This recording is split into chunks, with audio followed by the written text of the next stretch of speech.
Hi, this is Nick Dawson from Talkhouse, and you're listening to the latest episode of Nobody's Ever Asked Me That. It's the spin-off series of the Talkhouse podcast, where I talk to filmmakers, musicians, comedians, and writers, and ask them questions they've never heard before in an interview, in an effort to discover a different side of them and understand them better.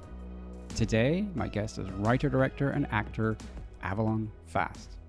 Fast is a member of a really exciting group of queer auteurs, including Alice Mayo McKay, Jane Schoenbrunn, Vera Drew, and Louise Weird, who are making truly original, boundary-pushing work and often enlisting each other as collaborators on their projects. Fast played one of the leads in McKay's The Serpent's Skin, acted in Weird's castration movie, as did Drew, McKay, and Schoenbrunn, and not only has a cameo in Schoenbrunn's new movie Teenage Sex and Death at Camp Miasma, but also shot behind-the-scenes footage on that production for a documentary that will hopefully see the light of day soon. Fast made their directorial debut in 2022 with Honeycomb, a DIY psychological drama that's like a feminist take on Lord of the Flies, and this past June saw the theatrical release of their second feature as director, Camp, a fairy-tale-like story about a young woman burdened by recurrent tragedy who finds community and kinship as a camp counselor in the northern reaches of Canada. Dreamy, poignant, and evocative, it's the most evolved example of the girl horror movies that Fast loves to make. While there are some genre elements to Fast's movies, girl horror is a term that is being consciously reclaimed and reimagined. Fast's films are not rooted in violence, gore, or scares, but rather focus on the group dynamics of young women with an almost anesthetized sense of unease. When Camp came out, Fast wrote a beautifully crafted and sometimes elliptical personal essay for Talkhouse that shows their skill and poeticism as an artist, and focused not only on Camp, but also on their upcoming film Drinking and Driving, which is now playing festivals. That film sees Fast return to the low-budget aesthetic of Honeycomb, but brings the cinematic sophistication they acquired making Camp and applies it to a smaller canvas. The film, which Fast and their best friend Gillian Frank co-wrote, co-directed, and co-star in, captures the small-town lives of two young women who, as the title suggests, kill time drinking, driving, hanging out with boys, taking illegal substances, and trying to work out their place in the world. It's immediate and compelling, and features an ending that is surprising, audacious, and resonantly impactful. This episode was recorded a couple of days after Fast and I had hung out for the first time, when we'd wandered around MoMA and then Central Park, talking about life and movies. This conversation was a continuation of that, except this time we were in our respective apartments and got stuck into even weightier subjects, including musical imposter syndrome, exploring and mapping the dreamworld versions of Fast's childhood home of Vancouver Island, growing up in the shadow of an impending fatal mega-earthquake tsunami, what a perfect week looks like, drinking to die, coolness, ego death, and much, much more. So, let's get started.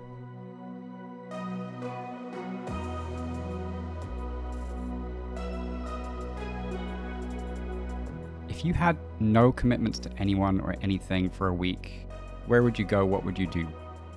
Okay, but I can include other people in this? If you wish, yes. Okay. Well, in the world where Jillian, my best friend, also has the same opportunity, I would get her and I would get like an RV, and I think we would start here in New York City and then we would go on a road trip, and I think we would do our best to find small places around America where we could screen our movie Drinking and Driving. That's what I feel like doing. That sounds awesome. Yeah. So I'm somebody who loves to work, so I guess I have to ask, are you surprised that you've chosen something that is kind of work related to do on your week off? I guess I'm yeah, I'm not surprised that I picked that, and I wonder too if I'm saying that because I feel like I live my life in a kind of way where I'm doing all the things I want to be doing. Mm-hmm. Like I don't feel like I put a ton of restriction on myself, and so it's like if I look at the life that I have and what I like doing with it, it's like yeah, I like hanging out with my friends. I like making movies. I love showing those movies. Those have been like the best experiences of the last part of my life. I mean, that's my world. Those are the things I'm excited about. So, yeah. Yeah, it's interesting when I ask that question, people are like, I'm basically already living the dream. Right. And I'm always happy for those people. That's lovely. I feel like I'm very close, but I would love my friend to be here with me, you know? Hmm. I miss her and I want to have like a shared life with her in that way right now. That would be Hmm. amazing. Yeah, I feel like I spoke to Tim Blake Nelson last year, and he was just kind of like, I write and I spend time with my family, and I make movies and I work out, and like, there's really nothing else that I want to do apart from that. That's how I want to put together a day, and I'm doing that already. Wow, And I think there's something really impressive about that. totally. So you and Tim Blake Nelson are doing it, Yes. Living the dream. living the dream. That's pretty cool. If something bad happens, who do you call first?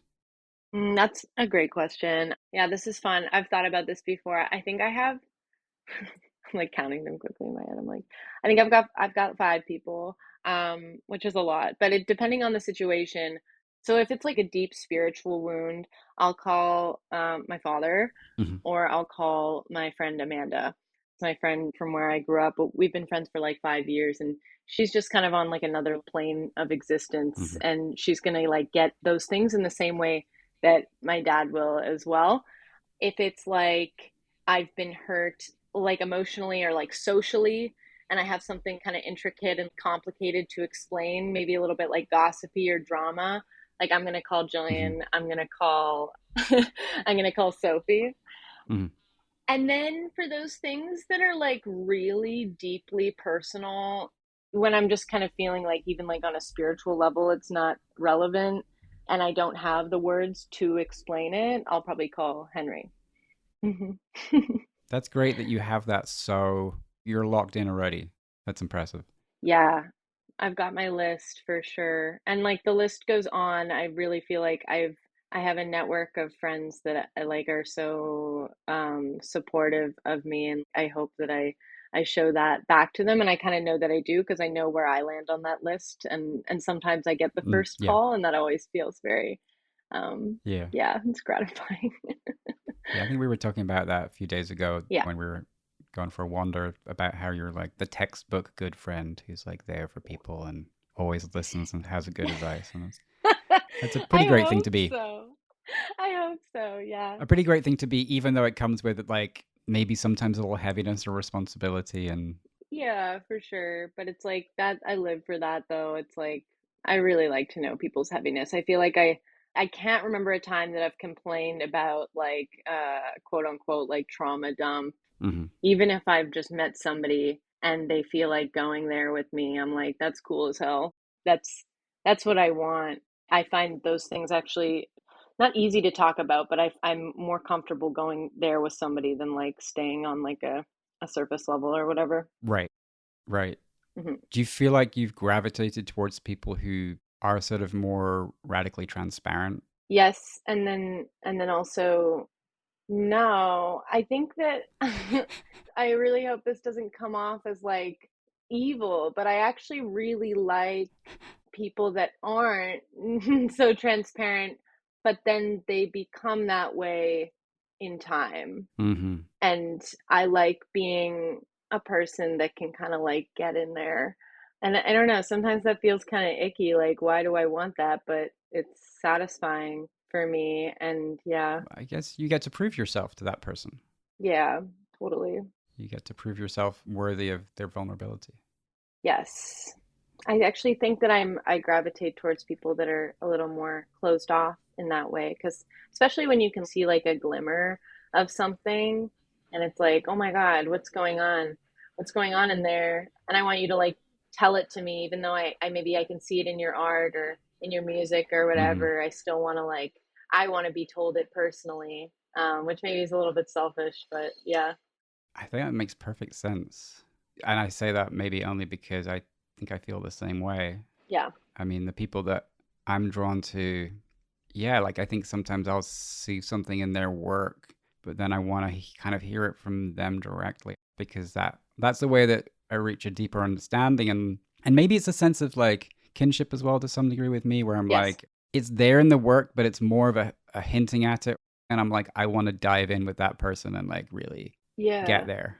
Well, I think I could totally be projecting, but a lot of the times I feel like an artist that chooses to share their work publicly and like looks for those spaces where it can be shown as widely as possible. It oftentimes feels like kind of a scream into the void, like, can you hear me? Hmm. So I think it's like you want it. I want it. I want people to be like, yeah, I do, and tell me more. Most of the time, most of the time, I want that. So I guess I kind of look for that with other Hmm. people as well. Yeah. If you could have a new skill suddenly, what would you want it to be? And again, this is like this can be magical. Like you don't have to work for it; you just get Oh, it overnight. but okay, yeah, not like a magical skill like flying.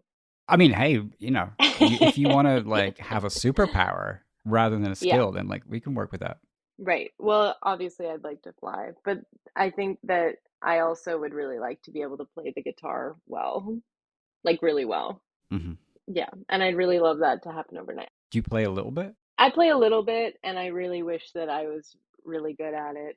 It doesn't make playing unenjoyable, but I kind of have reached this point where I don't understand how to get better, and I'm really not good. It's like I can't seem to like move past the stage that I'm at, and yeah, I would just love to be able to. I love watching people play music, and particularly guitar. I think maybe because I can play it a little bit already, it feels like I'm drawn Hmm. to that. Yeah. Who would you want to be able to play like? That's a good question. I don't know. I've been like so obsessed with venturing, which is Jane Remover's like side project. Hmm. And sometimes I'm listening to these lyrics and I'm like, oh God, these are so simple, but they're like so meaningful, but they're meaningful because of the way that the music is constructed. And, Hmm. like I haven't seen them play guitar and it's like, I don't know what that looks like or if I'd want to be able to play like that, but I'd love to be able to have music that feels like that. And it Hmm. feels close to some of the ways in which I write like prose or like poetry. And I'm like, wow, but when I read my work, it doesn't have the same feeling because there's something missing. And I feel like that something missing could be music. So I wish I could Hmm. make music that aligns in that way. Yeah, I mean that'd be cool. You know how like on certain websites you can listen to the audio version of the article? Like I think Oh, yeah. maybe Yeah, yeah. we should have like our favorite artists create a soundtrack for Totally. something maybe not like a news report, but Yes. something a little bit more substantial. But then it's like, am I allowed to create my words to go with this soundtrack? Like, again, I think I would feel even better if it was my own music. Not that I love using other people's stuff, but yeah. Is that like an imposter syndrome thing? Yeah, totally. I think you should give yourself license to do that. Yeah. I mean, the literal music license may be a bit of a question in the future, but Yeah. in terms of artistic, creative Well, license. I used to get this critique from most memorably it was from like the boys in my high school when I started making short films. They were like, Avalon's not a filmmaker. Avalon just like picks good music and then makes a video piece to go along with this music. Essentially, they're making music videos. They're not a real artist. And I was like, that's so true. Like, and I feel that way. I remember it and it hurt because I was like, you're so right. Like, music is such a huge part of my art. I mean, it's like, in working with Max, who did the score for Honeycomb and did the score for Hmm. Camp. It's like without that element, without his artistry, like I would be nothing. So like it would be cool to at some point like do something where I was also creating that music. I think it would help me get over that imposter syndrome. Well, at the end of the day, I would still always probably prefer to use other people's music because I find it inspiring. There is sometimes a little bit of a like, yeah, I wish I could do all parts of this thing. Then the feeling could be entirely from myself. But it's cool to be like collaborating with people. It's part of the thing. Yeah, definitely. Um, what's the last dream that you remember, or maybe a particularly memorable dream that is older that stands out that you could share? I have been having these dreams, and I had one last night again. I dream about trains a lot. I dream about bridges a lot. I dream about the Interesting.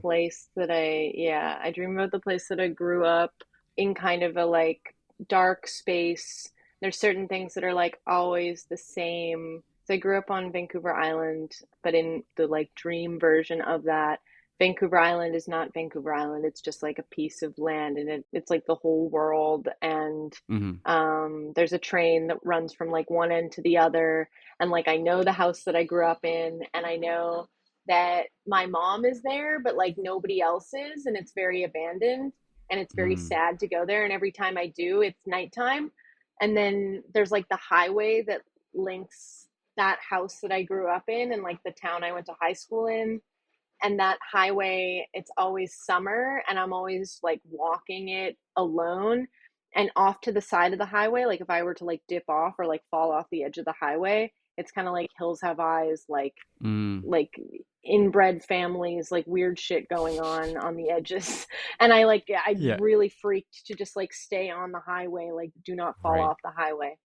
And then north of that, there's like this community ski hill I grew up going to. It's like where my parents got married, and I have like a lot of like early memories of that place. But in the dream world version of it, it's underground, and it's like people are just having like pit fires, and it's like really hot and really dark.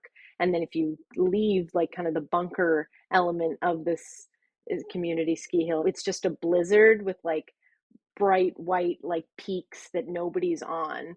And like nobody's skiing, nobody's snowboarding. It's like completely desolate.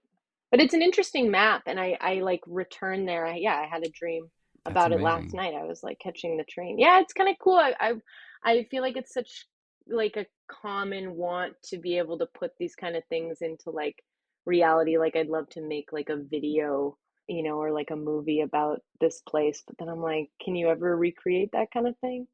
I don't know. I'm not sure if I've heard of somebody who like has this dream map, the dream landscape that you do return to consistently. That's kind of amazing. Yeah. And the bridges and the trains, what does that stuff mean to you? I think it means I think I'm like I've spent a lot of my life in like transit. I think that there's a lot of movement, and I think that I feel really comfortable in that. But Mm. I also find it's like destabilizing, and it's not completely safe either. Like I really like taking the train. I could be on a train for like I just find it like fake time. Like I take the Yeah. train sometimes from New York to Montreal. I started doing that last summer, and it really is just like this like in between space. You don't really have to do anything. I did a lot of that kind of travel in Europe recently as well, and I really like that. There used to be a train, where I grew up, like a big old train that would connect one side of the island to the other, and I just thought that was so Mm. like romantic and cinematic, and it means something to me. I mean, you can see my room. I When I saw this room, for rent, I was like, "Oh, the train goes by the window, so I should live there."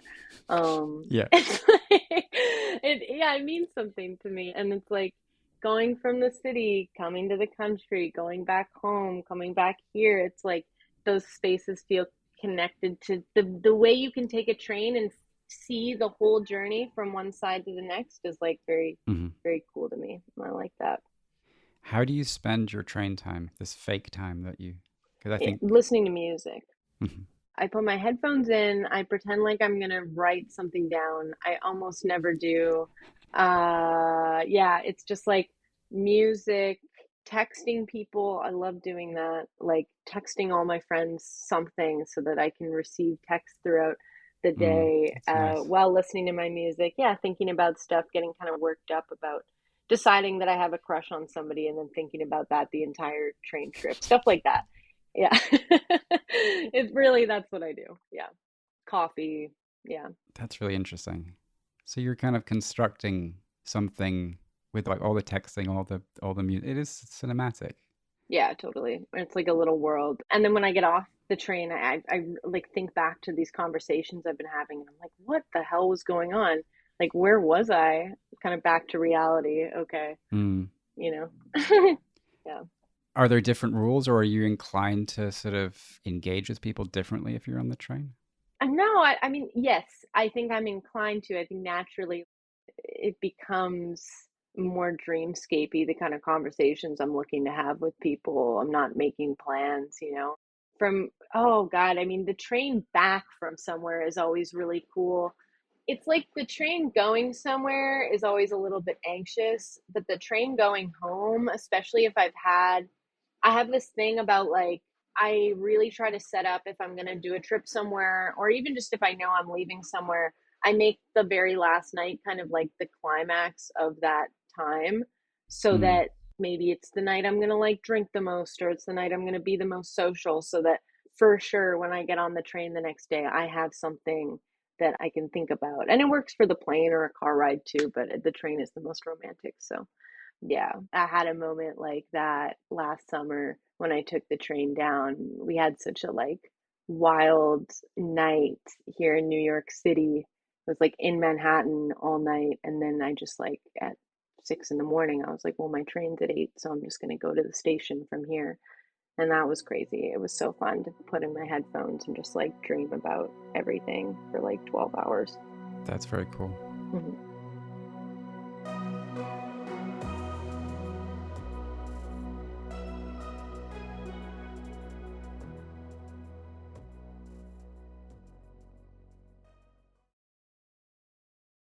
If you had to leave home suddenly, what would you take with you? And this, I feel like the way that I think about this question is sort of like you don't know when you're going to be back, rather than you have to go to the store to buy some milk or whatever. It's like, Okay.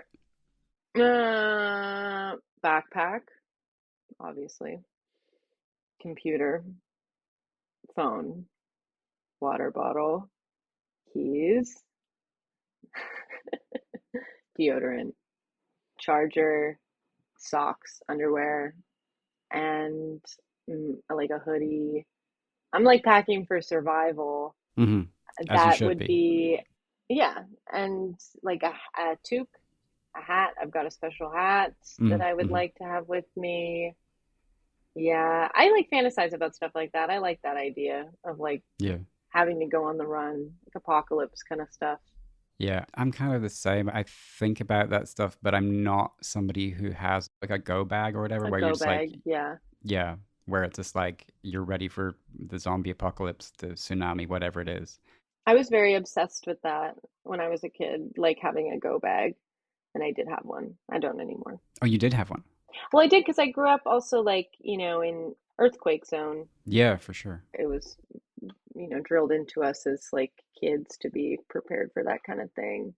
So, but over here, I don't have to worry about that. Yeah. I guess the big one is overdue. Does that Yes. extend up as far as Vancouver Island? Yeah, absolutely. Yeah. So did you sort of grow up in the shadow of that knowledge or that? Yeah, Yeah. totally. But I really wanted it to happen. Yeah, I still do. Yeah.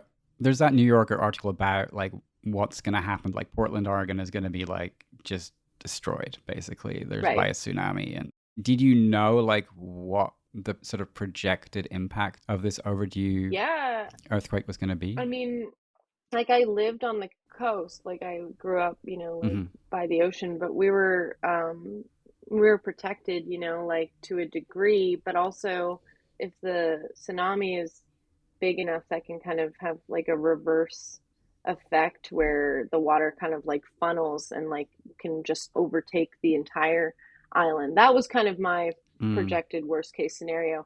And it always gave me anxiety when I was living because, yeah, where I grew up, it's like a lot of people think I'm from Vancouver. I'm not from Vancouver. Vancouver is like the city on the mainland, and I'm from Vancouver Island, which is like a 3 hour ferry away Hmm. from that city. So it's like I would get anxiety when, my family was on the mainland or when I was on the mainland and my family and my friends were on the island.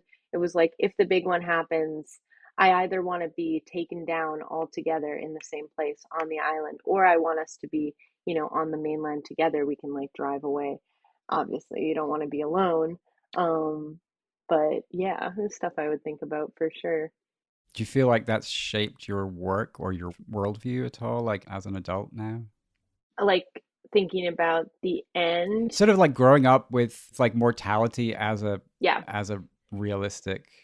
Yeah, and that's interesting too because I've always kind of had this idea, and I've shared this a little bit, something that Jillian and I kind of recognized as we were making drinking and driving. Like, the people that grew up where I grew up, we all like Hmm.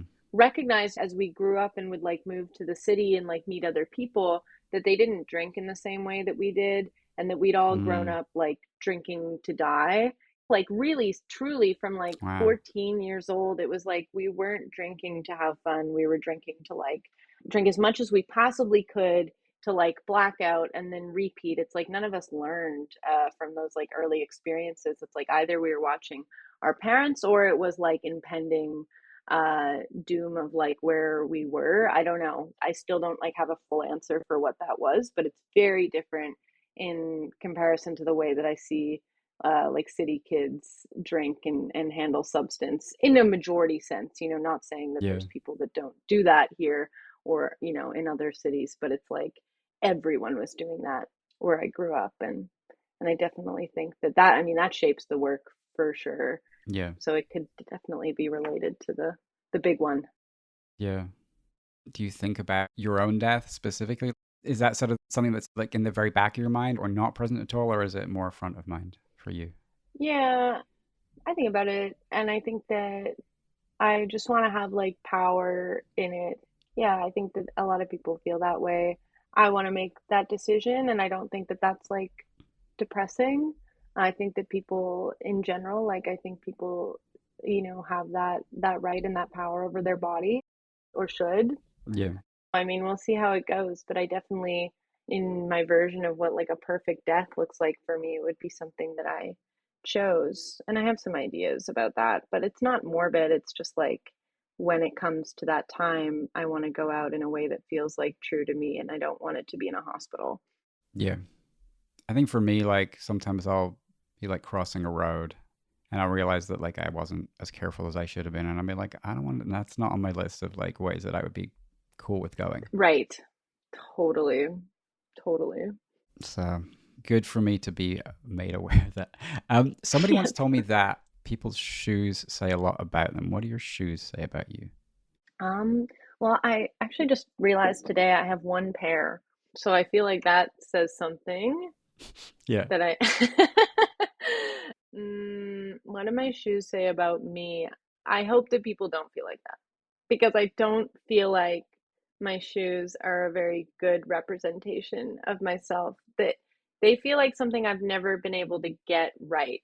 And I Mm, think about that in terms of style in general.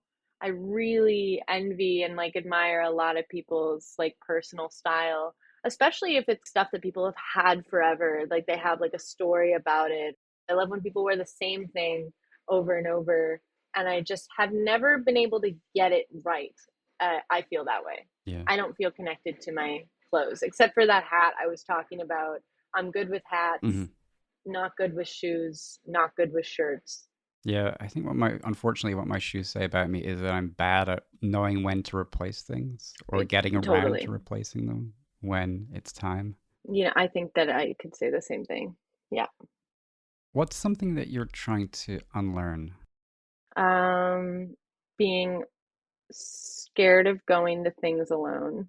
I want to be able to not have somebody invite me to something to go to it. People always talk about like going to the movies alone and stuff, and I'm just like anxious about going and doing things like that by myself. And I think that if I unlearned that anxiousness, I would really enjoy it. So I don't know where Hmm. that came from because I don't, well, but I also don't know if I mean, I definitely used to do stuff alone. Yeah, well, I don't know. Maybe it's just like I want to learn how to be able to do that. I don't know if I ever I don't know if I ever knew how to do that. Do you know where that anxiousness comes from? Is it that there's like a stigma for you around being alone, or is it maybe that going on your own might not be to an event that's actually going to fulfill you or be good? Yeah, and I wonder if I'm gonna regret saying this, but I almost feel like in natural form, like I'm a dork, I'm a loser, I am a loner, I can go do these things, it doesn't matter, nobody cares. But because I feel like there's a bit of an illusion around myself that I'm like a cool person, I feel like I need to uphold that. And I think that's what I would like to Yeah, I hear unlearn is that. like to get back to the place where it's I can just like be a loner and like be weird and be alone And I think, yeah, I'm trying to like unlearn this coolness that I've decided I have because I don't have it. I mean, I think you do have it because, we hung out not that long ago, and I That's, think you yeah, absolutely do have it. But I do question whether, like, the coolness that we think that other people see is actually the coolness that other people see. I think we probably almost inevitably misperceive, like, what we're guessing they think is cool is probably something different than what they actually identify as what makes us cool or not cool or whatever. totally. I mean, I don't know if I ever like had it, but I think I'm experiencing like what one might call like an ego death. And maybe it's just like moving to a new city where I'm like, what is happening? Where Mm, are the places that I think that's part of it too. But I'm like so ready for that because I would really like to just be so deeply uncool. Like I don't want to like be annoying or like well maybe I do want to be annoying. I don't know. I don't know. Like want to like unlearn myself. Just like start from scratch. where do you think you as a person would go, and where do you think your work would go if you have that ego death and you become this other person? Well, okay, sometimes I'm like I think more so than an ego death, I'm like trying to get to like the root of honesty. I think that I got really close with it with drinking and driving, and I think that was because I had the support Mm, of Jillian, where I could, check back and be like, it's not too weird, right? Like, you felt this too, right? Like, are we being, mm, but oh mm. God, we felt so embarrassed with that piece for a moment. I don't know if you had the chance to watch it yet, but Yeah, that, I did. I watched it okay, earlier today, actually, cool. That finale, we were and it's like, amazing. It's great. thank you. Thank you. Yeah. But the finale, I was like, what? Like, why? There was obviously a moment when we wrote it, we were like, oh, that's it. That's right. And then there was a moment when we were editing it, we were like, what are we, why did we do that? But then it's like, that's the stuff that like you really, um, it's like somebody told me this recently, and I've been like kind of obsessed with it. Like a filmmaker from Halifax said, I wish I could remember her name. Andrea Dorfman, maybe. She Okay. said, "You should be writing what you don't want anyone to know." Mm, And I'm like, whoa, totally. And I want to be doing that on like a level that's like uncomfortable and like even deeper than that. So I think that's what I talk about in terms of like an ego death is I'm like, God damn it, I can't be trying to like uphold this like cool facade if I'm trying to be honest. And it's right. like the real coolness, the real stuff comes like when you like let go of that entirely. But I'm having a bit of a hard time because I'm like insecure and I want to be like fun and I want to be like normal. So I'm like, is this a good time to be like digging at that stuff or should I just chill out for a little bit? So I don't know. Yeah. Yeah. No, I mean, I think the most compelling thing about drinking and driving is the way it is so unguarded and so feels so specific and personal, and like it's artful, but it also just feels so much an active personal expression by you and Jillian of who you are and the life that you have or the Hmm. life that you want to have or the life you're trying to escape. I guess it's probably a combination of all three. Absolutely. Yeah. Absolutely. No, it's like so immediate in a way that's like super, super compelling. So it, Thank you. yeah, very, very much works. Hmm. What's your karaoke song? It's it's either Sex Tape by Deftones or it's I'm With You by Avril Lavigne. Okay, interesting. Do you know this one? What do those songs mean to you? Or why are those songs a fit for you, I guess, is what I'm really asking. Well, Avril Lavigne was like my first artist that I was like, whoa, and to me it was so special to like hear this music and be like, oh, I'm so attracted to this, and then see the person behind it and be like, oh my gosh, and like that makes me love it so much Hmm. more. And seeing the aesthetic behind her and her artistry, and then I got to go Hmm. see her in concert. It was my first concert, and that song is sad as hell. And like I was looking for I was so attracted to like these like very emo songs when I was a kid, and it's like you feel Hmm. more. I felt more from that song when I was like 9 years old and waiting to have the kind of experiences where I could relate to the lyrics than I do now that I have the experience to relate to them. There was Right. like a yearning to be somebody who felt like she did and could sing about it like she did. And then sex tape, that's just like the best. The music video that they made for that song is so clearly aware of, like, that weirdo group of boys knew exactly what they were making music who they were making Hmm. music for, which is like lesbians, and they made this perfect video. Like, I'm more obsessed with the video than I am with the song, but the two of them in conjunction with each other is just like everything. And so when I get to do karaoke and I get to do that song, it's a moment for me to like live in that world. I like to think about that video and imagine it's me. Hmm. So yeah. Cool. Very cool. What are your karaoke songs? Oh God. So there's two for some reason that I mean I've not done karaoke in a minute, but Mm-hmm. House of the Rising Sun. Just Mm-hmm. because in both cases you don't have to be able to like I used to be able to sing before my voice broke. For some reason, after my voice broke, maybe my vocal cords just like atrophied horribly and I just can't hold a note. But Mm-hmm. yeah, House of the Rising Sun and then Gay Bar by Electric Six. Basically, because you can just shout it, Yeah. and so Hell yeah. that's an advantage for me. But both are really good songs. And shouting is so fun. Yeah, but don't ever seek me out to do karaoke. It's a bad idea. Um, how do you cope with uncertainty? mm, yeah, I think I look to the people that I trust in my life for reassurance. I feel way more confident in like artistic decisions that I make versus like life decisions that I make. Hmm. And then you kind of reach a point where it's just like, okay, I'm just gonna go for it.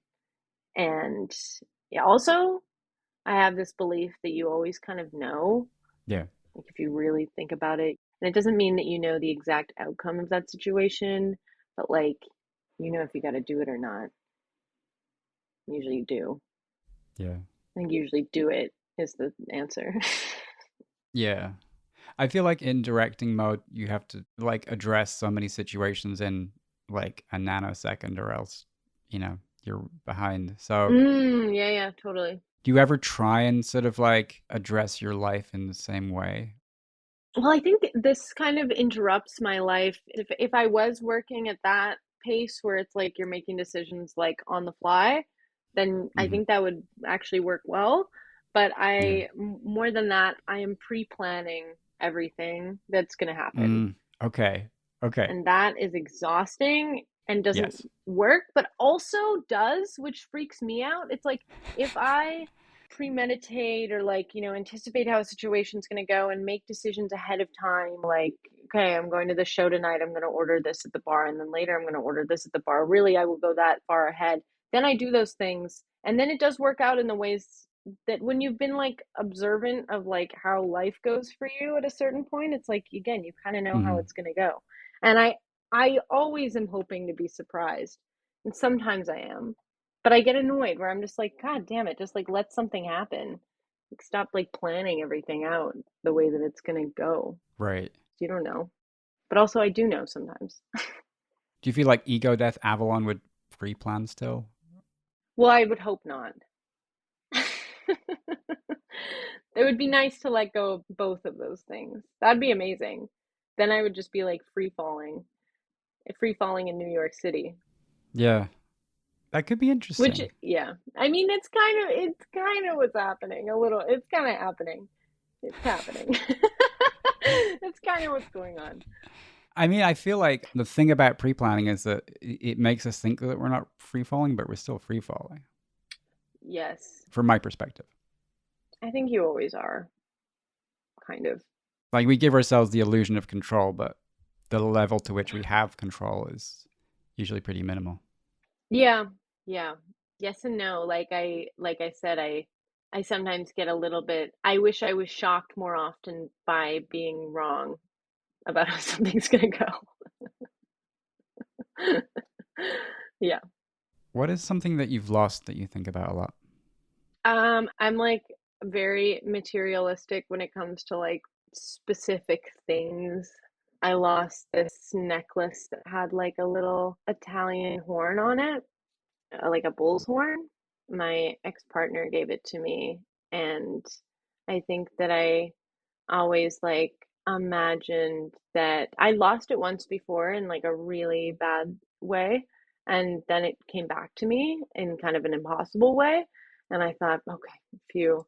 And then when I lost it, like, God, it would be like 4 years ago now, I was like, is this the end of something that I can't understand? And I feel the same now about the necklace that I'm wearing. I'm like, if I lost it, what does that mean? And then again, even though it's like probably not real, I do feel like things work that way in my life, like losing specific. If I put a certain like sentimental attachment onto something and I lose it, like something is lost. And as much as I try to like move past that, it's like once you do that, once you create a connection to an object, it's like losing it does mean something, unfortunately. It doesn't Yeah. necessarily have to be like bad, but it does mean something and you will think about it. How do you process something like that if it feels truly lost?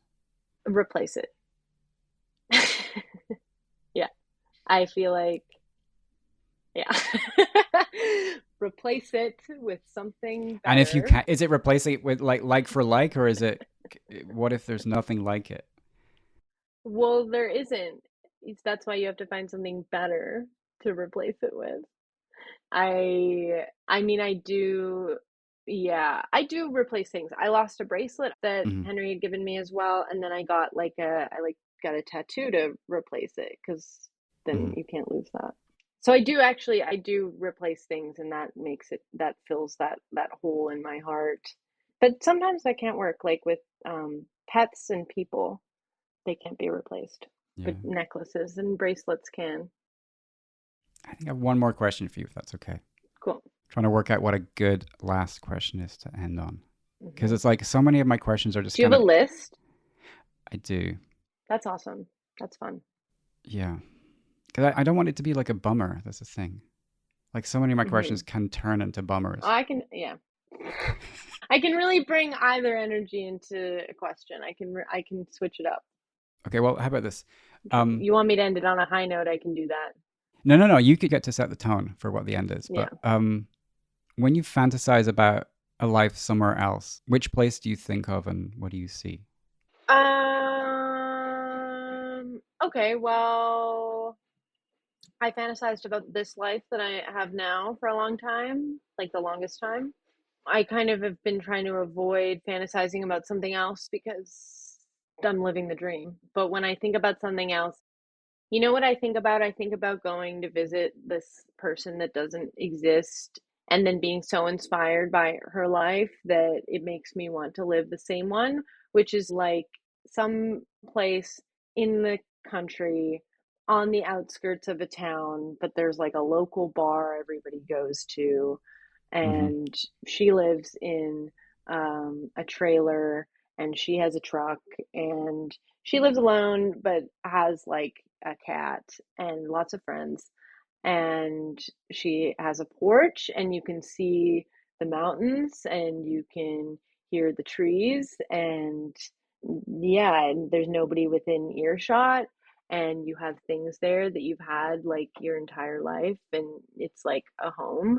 I want that deeply. I've wanted to like create a home, and I guess the realistic version of that to me seems like it would have to be quite a small home. And yeah, if there's something forward past this, it's that. You know, as you're speaking, the brain unbidden conjures images. And I feel like those images are like strikingly similar to a lot of stuff in Honeycomb, a lot of stuff in Drinking and Driving. Hmm. So, what does that Yeah. mean that the work that you're making, which has, I guess, inherently deep parallels to your life, is also the life that you want to live? Yeah, it's home. I mean, that's the thing. That's always been the thing. Like, Hmm. I can't be there now, and I know that place exists. It's where I'm from, but I can't be there now. But maybe I can be there later. We'll see. I hope so. Yeah. Kind of. And I also hope that I don't go back. So, yeah. Yeah. I mean, I left home not wanting to go back, and now I kind of want to go back. Not now, but, eventually. Someday. I think that, a part of growing up is the pull outward, and I think possibly part of getting older is the return. But that could just be me. The return, absolutely. Yeah. Well, thank you so much for talking with me. So fun. It's been such a pleasure. And yeah, it's been really fun to dig around through my list of questions and for you to be so generous with your answers. It reminds me of a game that I used to play in high school where I'd found this list on Tumblr of questions that are similar. And I would be like, who wants to play the questions game? And everyone would be like, no. But it's so fun. I love this kind of stuff. Yeah. Yeah. Well, honestly, anything that I've unconsciously stolen from Tumblr is probably going to be a good thing. So Yes, I think so.